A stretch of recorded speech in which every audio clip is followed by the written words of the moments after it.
Good afternoon and welcome everyone to the 45th annual YWCA Hamilton Women of Distinction nominee announcements presented by ArcelorMittal Dofasco. My name is Maddie Fuller and I'm a proud Hamilton community member and committee member for the YWCA Hamilton's Philanthropy Committee. And I have the absolute pleasure and honor of introducing to you live our nominees in the Pandemic Innovator category for our 2021 Courage of COVID Special Edition of the Women of Distinction Awards. Monday and Tuesday, we met the outstanding women nominated in our frontline worker and healthcare hero categories. And tomorrow we will meet our community champion nominees, same time, same place, right here, 1 to 2 p.m. If you haven't already registered for the rest of our nominee reveals, I encourage you to do so online at ywcahamilton.org. They're free and open to everyone. Let's get inspired together by all of these incredible women who have shown such courage within their fields throughout the pandemic. And please help us spread the word and encourage others to attend as well. Now, today is all about honoring the women who are true innovators, and today we will unveil our 2021 Pandemic Innovator nominees. We encourage you to use the chat function to cheer for your nominees and friends, and each of the reveals are being recorded and will be aired on Cable 14 and Your TV Halton, and will also be included on YWCA Hamilton's YouTube channel. And if you are following us online, please use the following hashtags. Hashtag WOD Hamilton Halton or hashtag Courage of COVID. And please follow and like YWCA Hamilton on Twitter, Instagram, Facebook, and LinkedIn. To share more with us about this unique category and the motivation behind its celebration is YWCA Hamilton CEO, Denise Christofferson. Welcome, Denise. Welcome and thank you, Maddie. I'm thrilled to be here for the third day unveiling our 2021 category nominees. What an inspiring week it has been. Thank you to each and every one of you for tuning in today to honor and celebrate the contributions of each of these women.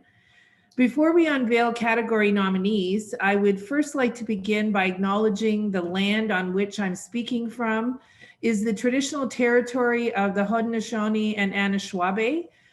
This territory is covered by the Upper Canada Treaties within the lands protected by the Dish with One Spoon Wampum Agreement and is directly adjacent to the Haldimand Treaty Territory.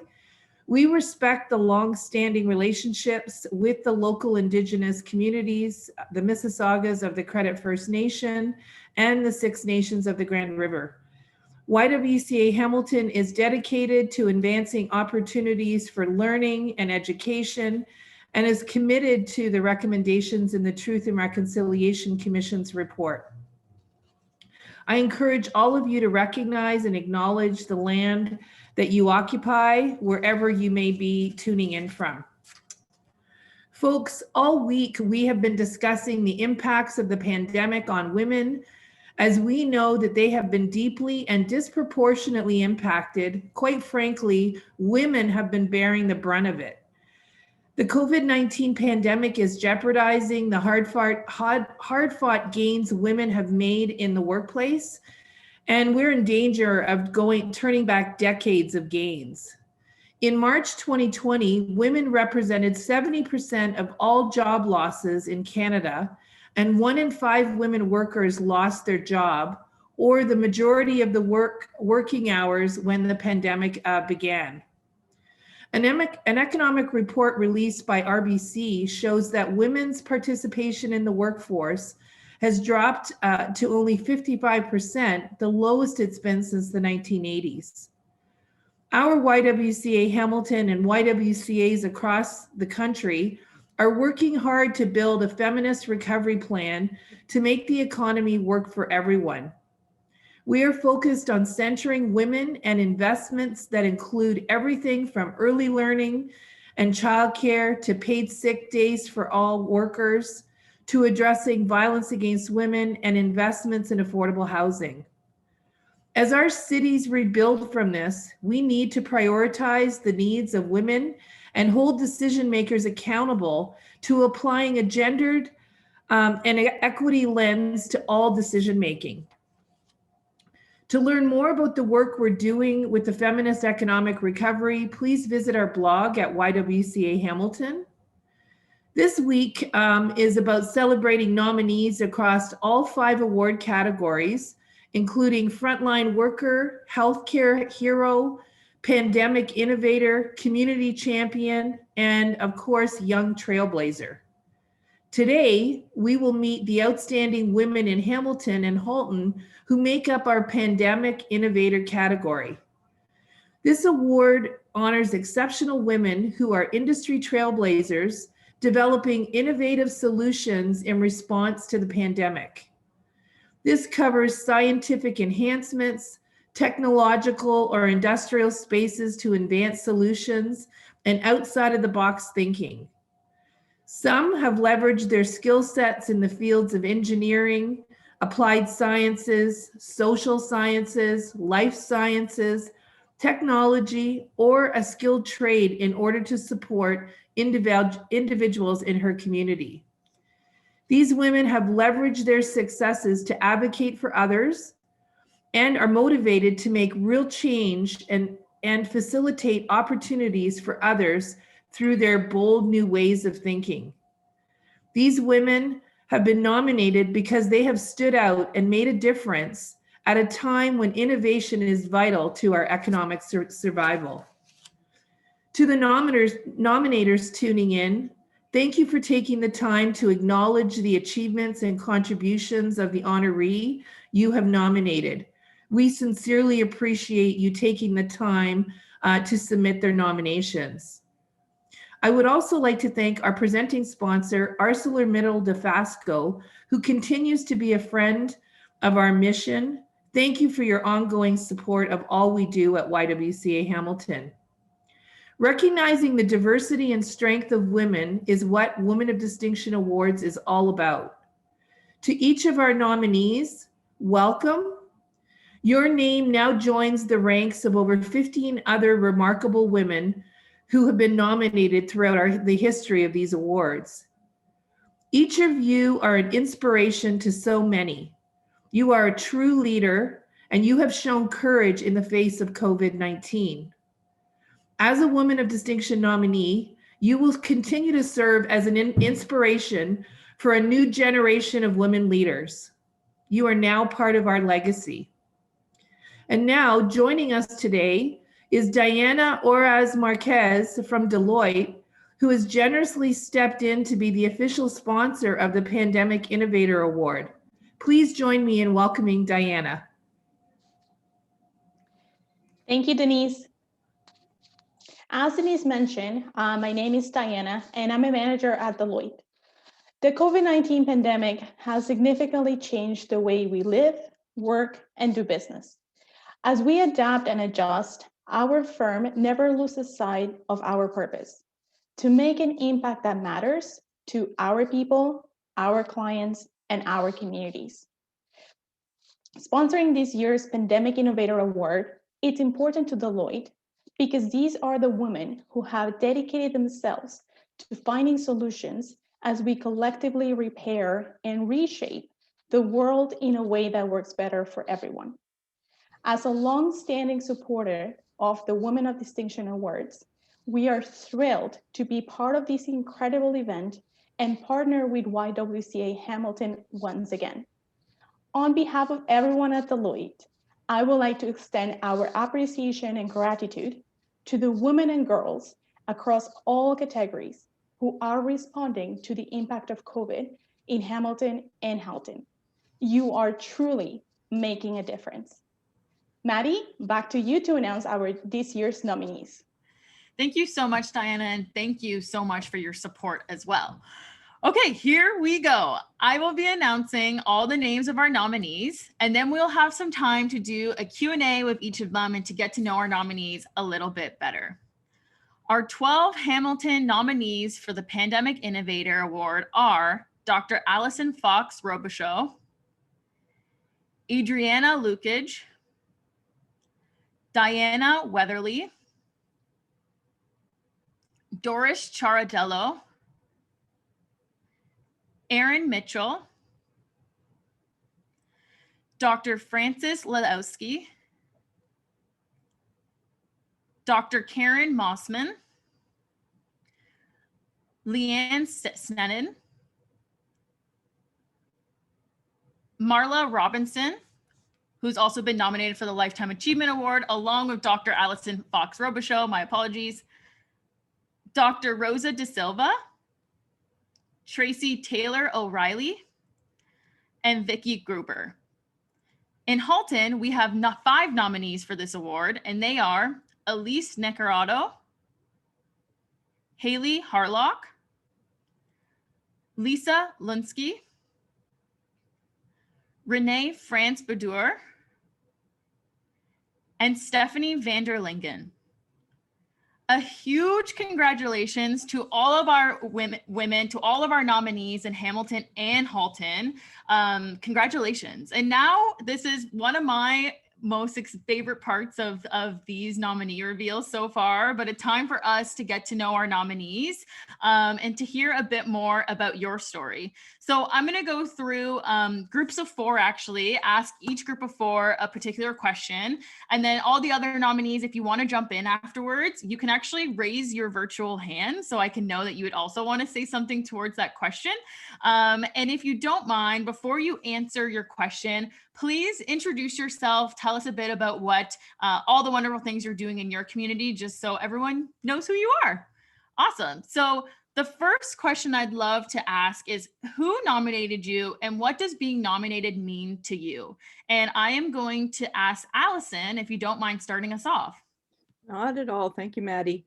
So I'm Dr. Allison Fox Robichaud. I'm a professor of medicine at McMaster University, director of medical education at Hamilton Health Sciences, and a clinician scientist.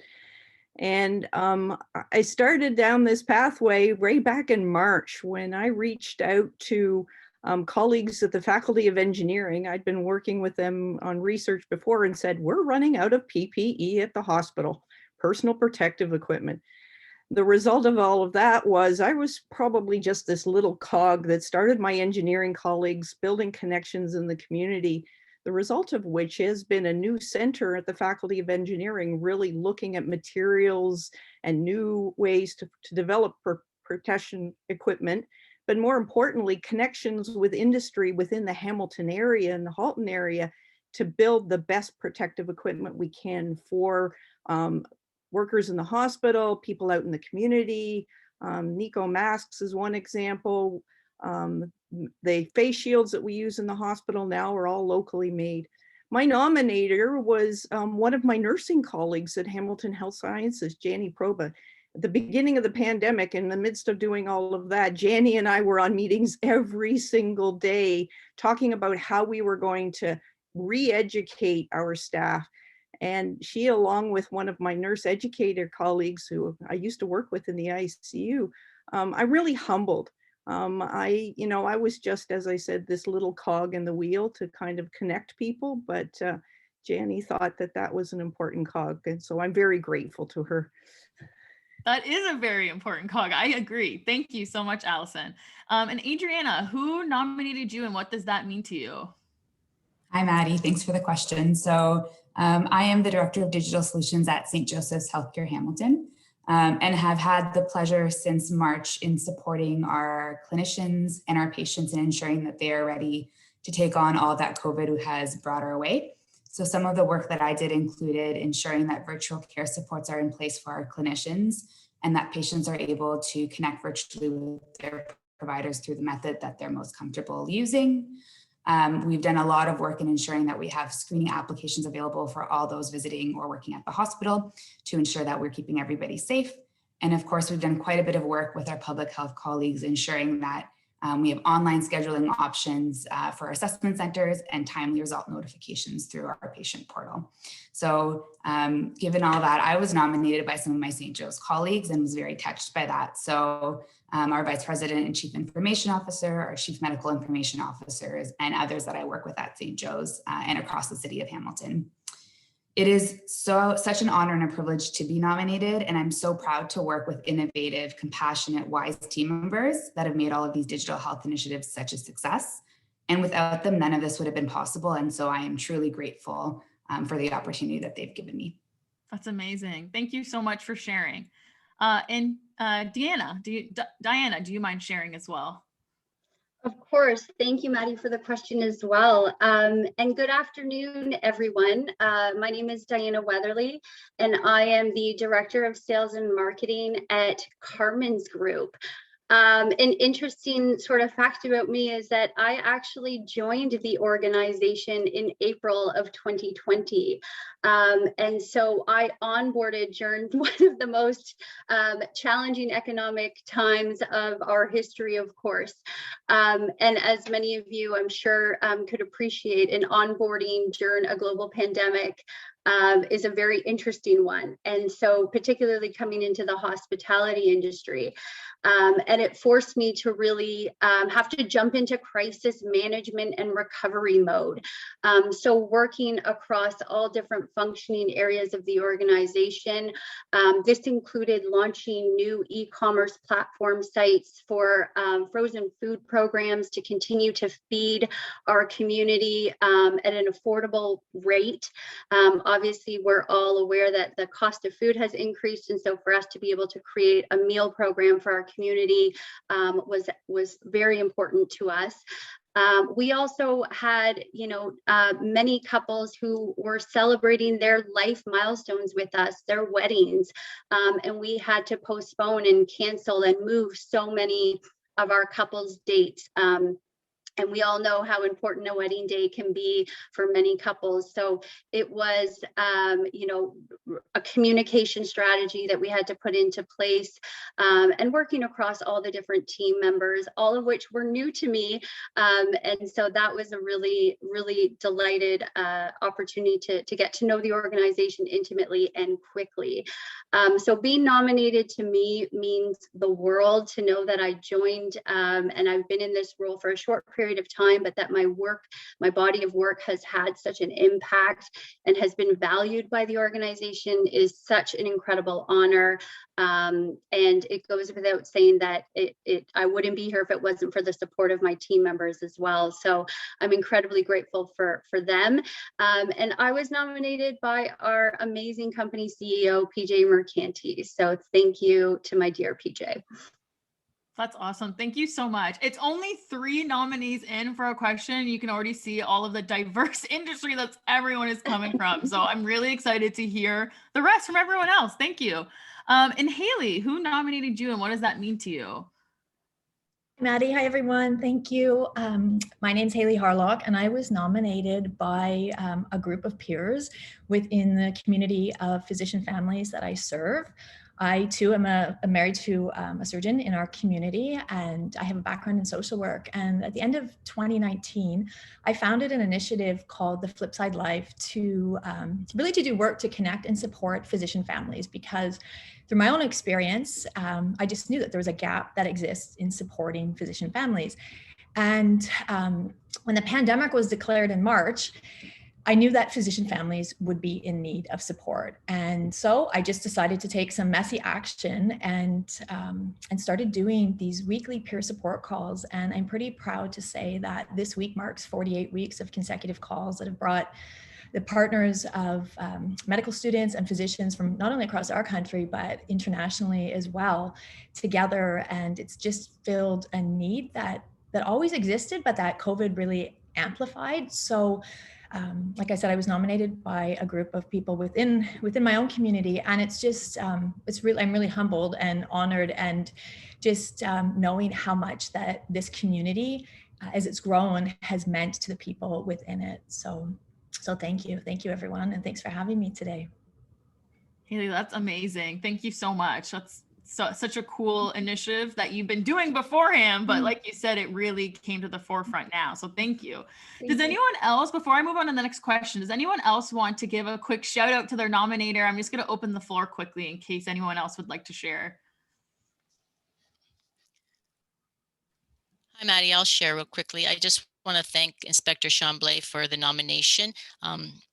He's been a wonderful leader and he always is supportive, and this nomination means so much to me, and that he's recognized our work. It really is special. So thank you, Inspector Chamblay. I really appreciate that. Thank you, Doris. Anyone else? Okay, awesome. So my next question of what has inspired you throughout this pandemic? I actually wanted to actually give it back to Doris. Sorry, you're the first. I wanted to ask you this question as well, so I will just save you from unmuting again later. No problem. I would say that I'm really inspired by the people of our community. So many people have stepped up and come together to take care of each other, from our amazing like frontline workers right to neighbors checking on each other and picking up groceries for people that can't. I feel that the pandemic has highlighted the goodness of humanity, and being a witness to that every day is an inspiration to me. Thank you, Doris. I love that. It's so true. Thank you. And Erin, what has inspired you throughout this pandemic? Thank you very much. My name's Erin Mitchell, and I'm president at Megalomaniac Winery, and had a very inspirational experience throughout the pandemic. Like one of my colleagues here, I started my position at the winery about 4 weeks prior to the first crisis point of the pandemic. And one of my first initiatives was the idea that we would try to help the community through producing a special wine, a special label wine that we've called Much Obliged, that we've created in honor of brave healthcare workers. And what we did was, over a 2-week period, we delivered that wine to ICU units as well as long-term care homes to try to brighten the day of healthcare workers who we felt really needed a lift during that time. But the other special part of the initiative is that a portion of the proceeds of the sales of this wine goes to Food Banks Canada. We've raised $50,000 to date with sales of these wines for food banks, and we're on our way to our goal of $75,000. And through this initiative, what has really inspired me has been my team that I work with at the winery. From the decision to produce this wine to being able to deliver it to those hospitals and get it on shelves for consumers to buy, to start raising funds, was a 3-week turnaround, which is really unheard of and could only have happened if I had the support of everybody who I work with. But the second really inspirational thing for me was, unlike a lot of people who don't work in the healthcare sector, I had the opportunity to see the faces of a lot of the healthcare workers in the spring when we were doing these wine deliveries, to see how exhausted they were, the effort they were putting in, what they were really facing at hospitals and long-term care homes. And that's been very inspirational. If I've ever felt challenged during this pandemic, all I have to do is think about them and think about how my job is extremely easy in comparison to what they do every day. Thank you so much, Erin. Yeah, the gift of wine is always great, but especially when it has a good cost to it, it's 10 times better. So thank you. And Frances, would you be able to just introduce yourself and also share what inspired you throughout this pandemic? Absolutely. Thank you very much. I work at McMaster in engineering, and I graduated with my PhD relatively recently there. And I've been working to try to translate some of the work we do in the lab into the clinic. All of our work is based in the eye, and we're looking to improve therapies for patients.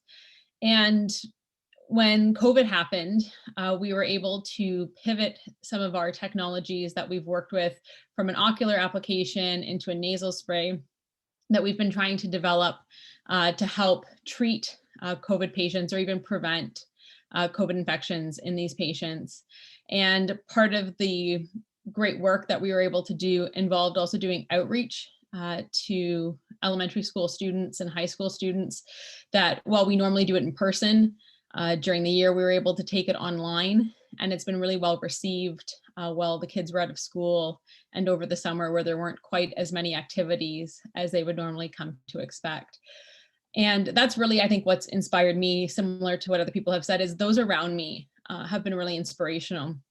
The team that I work with at MAC, when we found out that we were getting shut down because of the pandemic, there was probably only about a week where we thought we might finally be able to catch up on all the other things that we were supposed to do.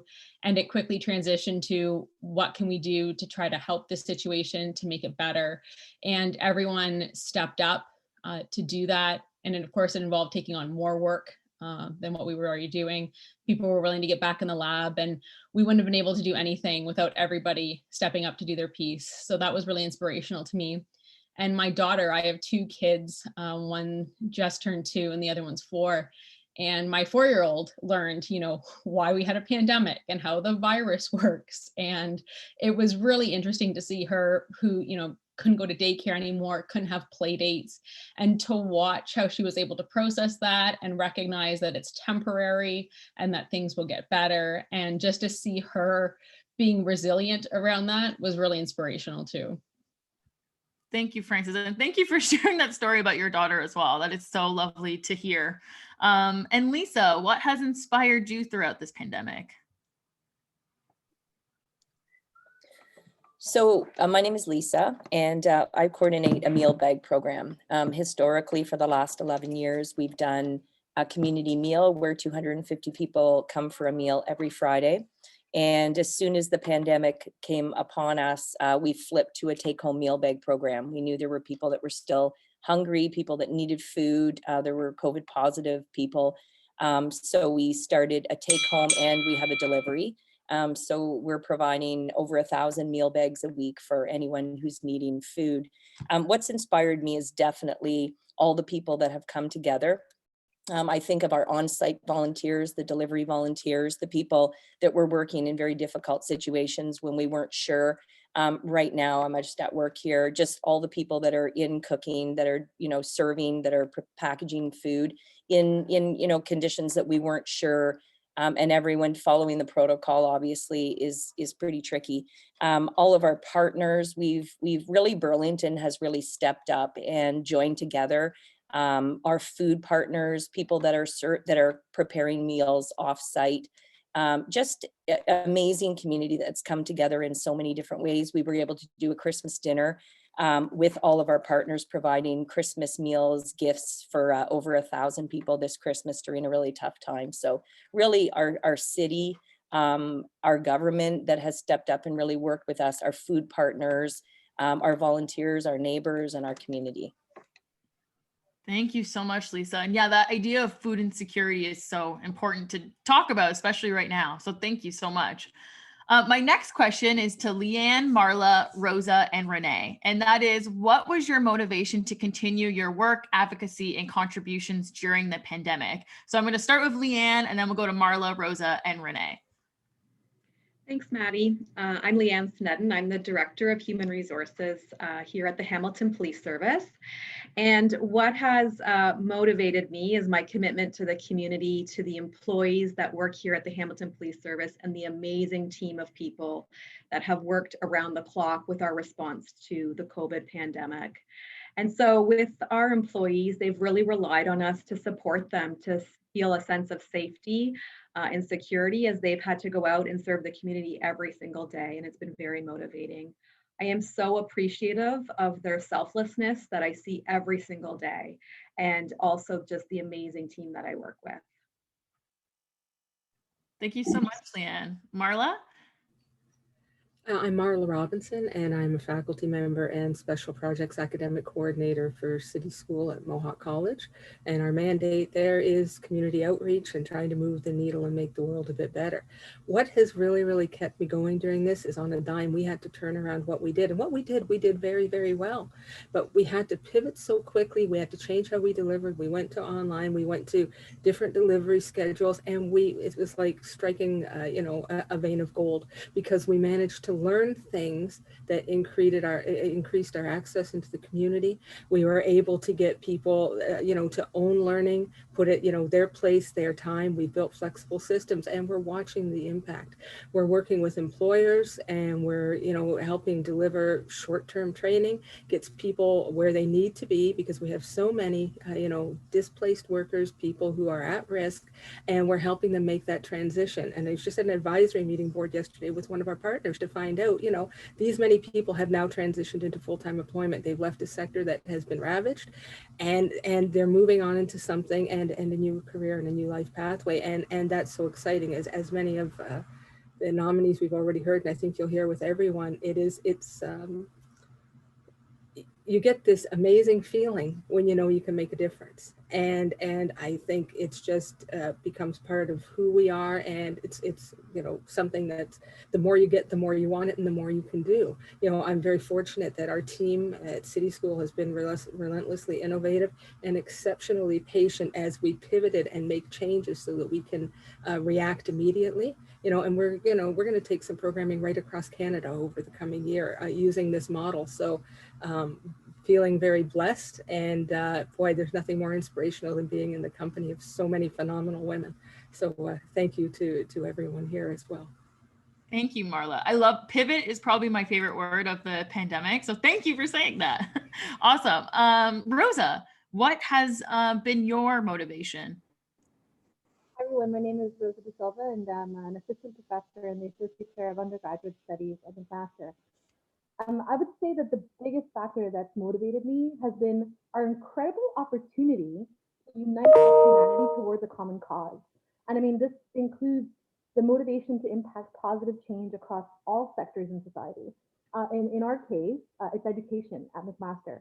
So specifically, we had that daunting task of, just like Marla said, pivoting overnight back in March, but then thinking about what about the year to come?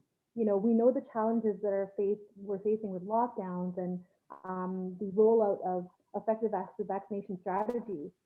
So in education, what does that mean? Well, we want to provide students with the best opportunity to be educated. But now here's this other layer of, how do we maintain connections? How do we establish community? How do we ensure students have access, no matter the barriers that they may be facing, equitably? And beyond that, making sure we maintain that high caliber of the educational support we can provide in our educational system. So for us, it was a huge task across the Institute. In our own department, I took the lead, and impacted a lot of the impact across the Faculty of Science as a whole and beyond to develop at-home lab kits for all first-year incoming science students, to try to make it a special experience where students could still do some science at home. And this involved working with the incredible colleagues across all of campus, from legal to health and safety, to create the project design, develop them, package them, and at this point, ship them out now to more than 2,500 students since this past March. So it's been an incredible effort that now has spread across McMaster. A lot of people are looking into these at-home lab kits. It's spreading beyond the Institute, where a lot of institutes are tapping into what we've done in our workflow around the process to try to help spread this impact across other sectors.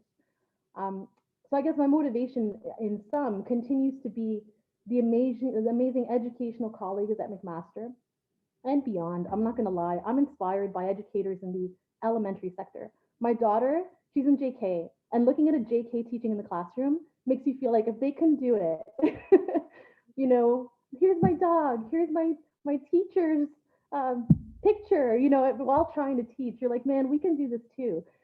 So having this ability to really think of students and everything that we can do to make this the best opportunity possible, because you know what, we're going to get through this, but they're the next generation, and we have to teach them they can be resilient, they can thrive post-pandemic, and set them up to be the next generation of innovators. So I guess that was my biggest motivation, to do it for the students and prepare them for what's to come. Yeah, thank you so much, Rosa. I'm also in the post-secondary sector, and I found it so amazing seeing educators and students adapt alike and do things differently. So thank you so much for sharing. And Renee, what has your motivation been? Hi, Maddie. Thank you so much for the question. My name is Renée France, and my pronouns are she and her. I'm the owner of Salon Wisp in downtown Burlington and the founder of Wisp Collective, leadership training for salon owners.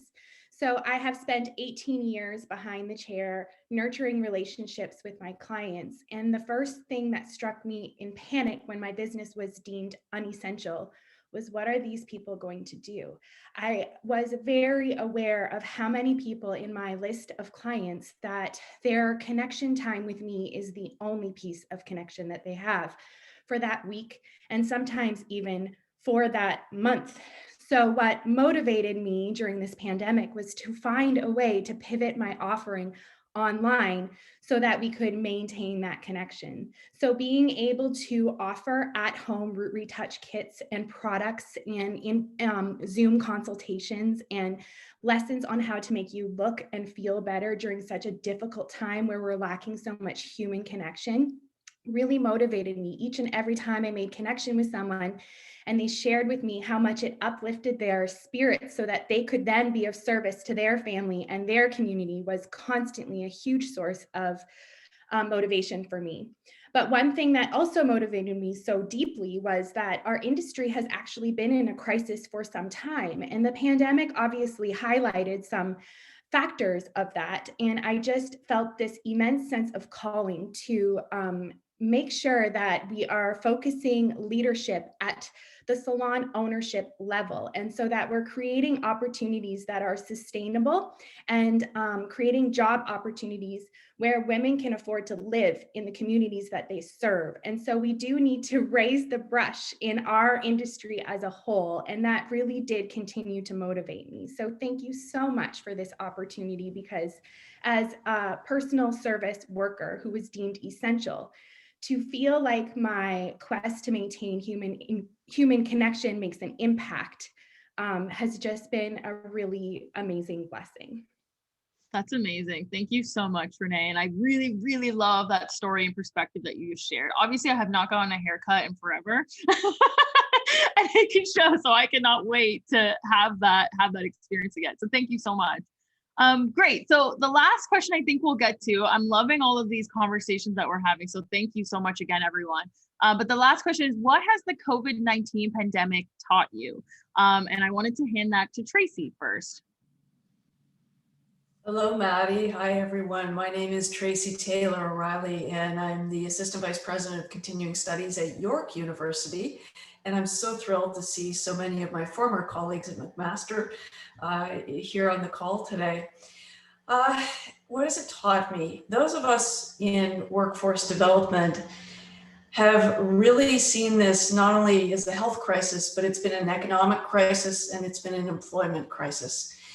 And many of us prior to the pandemic were worried about a crisis that might be a decade out, that might be caused by rapid changes in technologies such as AI and automation. And there were projections of millions of people unemployed. And, you know, we thought we had a decade to be able to step up and work together with post-secondary employers and government to deal with this. Well, we don't have a decade. It's upon us. We have an immediate employment crisis, and we have many of those technologies that would have normally rolled out over a decade that rolled out over a month. So we've got a double impact, and many of the sectors hit, and many of the technologies unevenly impact sectors that are dominated by women. So there is a gendered impact on the unemployment here. So what it's taught me is that we need to move faster, we need to be more agile, and we need to find ways to work differently between government, post-secondary, and employers to support the Canadian workforce, get people back to work, and ensure that stability is there in the long term.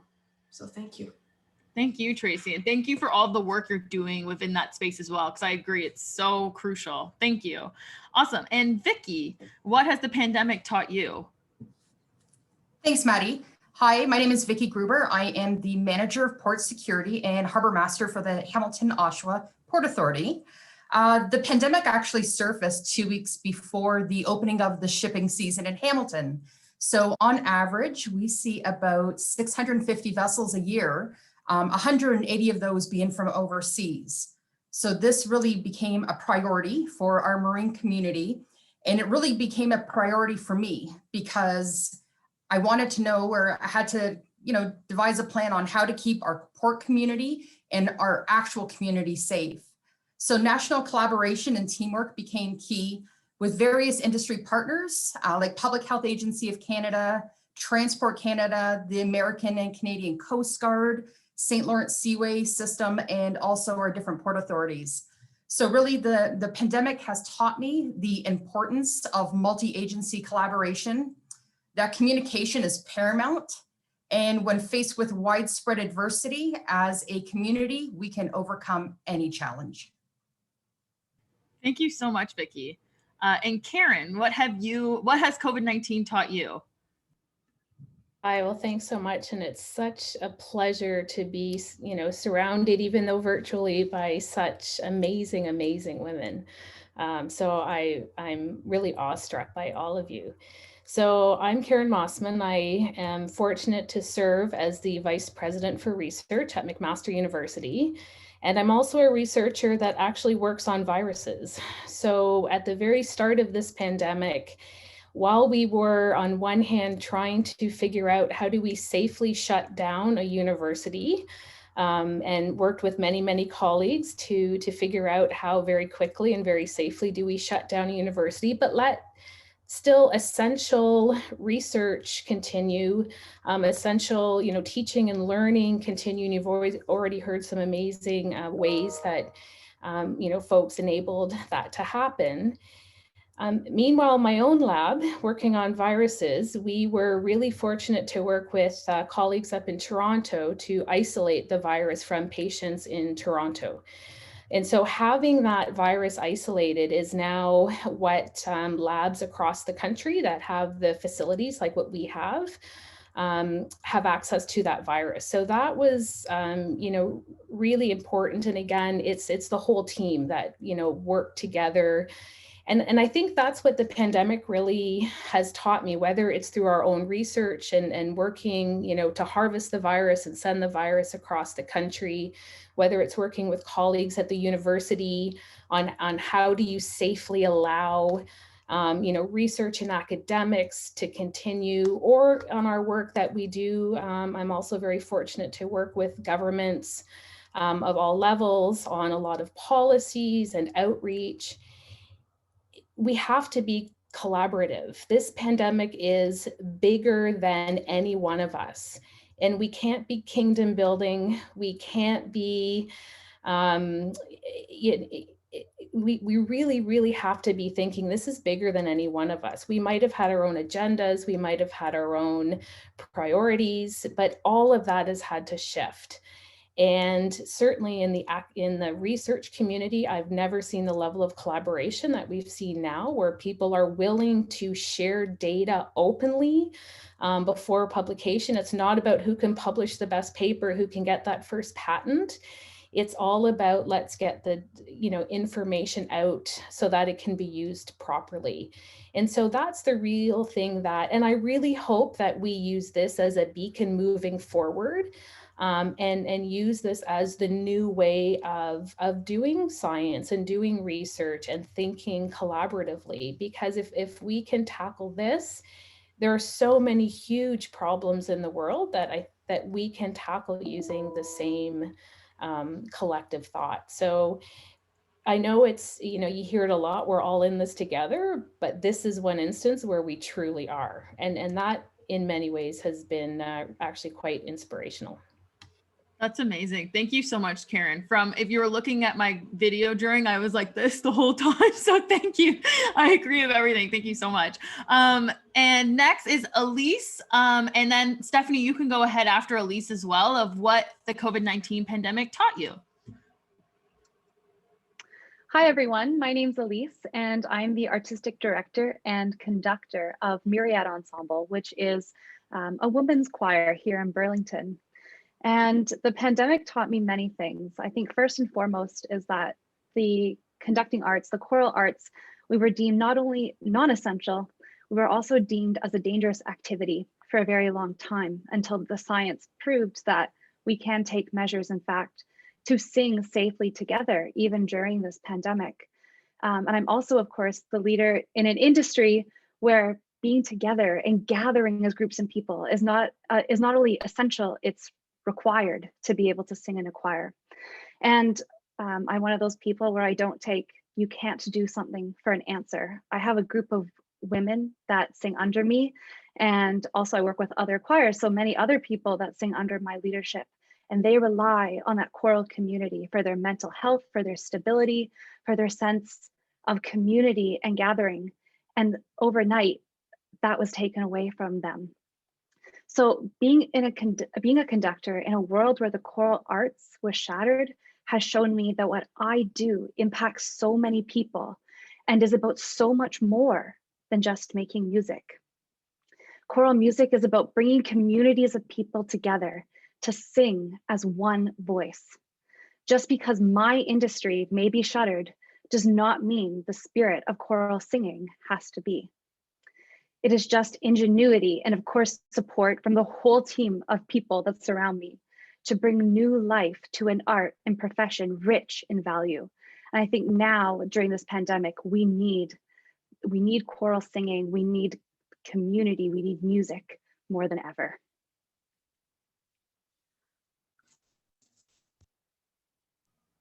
Thank you, Elise. Go ahead, Stephanie. Okay. Hi, everyone. My name is Stephanie Vanderlingen. I'm a senior manager at my local Canadian Tire. I helped to reinvent our business model overnight. We went from serving 200 customers a week to 5,000 customers a week through our e-commerce business. We had to rework job descriptions, teams, build new ones, always with the goal of keeping our employees and our customers safe and happy. So what COVID-19 has taught me is to be a strong leader, and having a strong team with you is so important. Things changed so quickly and it was imperative to react when things weren't working. And of course, innovate solutions and strategies that worked. And also patience to be able to see clearly what needed to be done and how to get there in ever-changing situations. Awesome. Thank you so much, Stephanie. And that actually brings us to the end of our Q&A. Again, thank you so much. This is such an amazing category and also amazing women, obviously. And I saw someone say in the chat of all of the different industries that everyone is coming from is so amazing to see that we can all celebrate you on this day. So thank you so much for sharing your story and all of your insights. And thank you everyone for joining us this afternoon as well. And congratulations again to all of our Pandemic Innovator nominees, and best of luck to all of you. A reminder for folks tuning in that tickets to attend the 2021 Women of Distinction Awards virtual gala are now on sale at ywcahamilton.org. And this year's event takes place at 7 p.m. on Thursday, March 4th, and guests are in for a virtual gala unlike any other. Your event ticket includes an amazing dinner from your choice of restaurant, from Rapscallion at the table from the YWCA Cafe, Carmen's on the Mountain, all in Hamilton, and Edge Hospitality and Stoop Bakers in Halton. Guests will also receive a special mystery gift box featuring the best of Hamilton and Halton, compliments of the YWCA and our partners. And YWCA also has the ticket option for guests who are tuning in from out of town and would like to skip the dinner and gift box. These tickets are only $65 and can be purchased also at ywcahamilton.org. Now, I want to encourage everyone to also check out the Women of Distinction online auction that will be launching Friday, February 19th, and a contest, which are open now. Both are open to the public and have some amazing prizes. And also check out the YWCA social media channels to enter the social media giveaway. All you have to do is follow YWCA Hamilton on Facebook, Twitter, Instagram, and spread the word around about Women of Distinction using those hashtags I said at the beginning, hashtag WOD Hamilton Halton or hashtag Courage of COVID. Post with one of these hashtags and you'll be entered to win 2 tickets to attend the 45th Annual Women of Distinction Awards on March 4th and guitar or vocal lessons with the amazing Tara Lightfoot, along with some awesome swag. Remember, every ticket sold, every bid, and every contest ticket purchased directly supports women, children, and families served by YWCA Hamilton. Now more than ever, the YWCA Hamilton needs your support. Please help spread the word about this year's event and encourage folks to join us, especially if you like the awesome conversation that we had today as well. We can't do this without you. And don't forget to join us tomorrow when we announce the nominees in our Community Champion category. See you tomorrow, same place, same time, and don't forget to register at ywcahamilton.org. Have a great afternoon, everyone.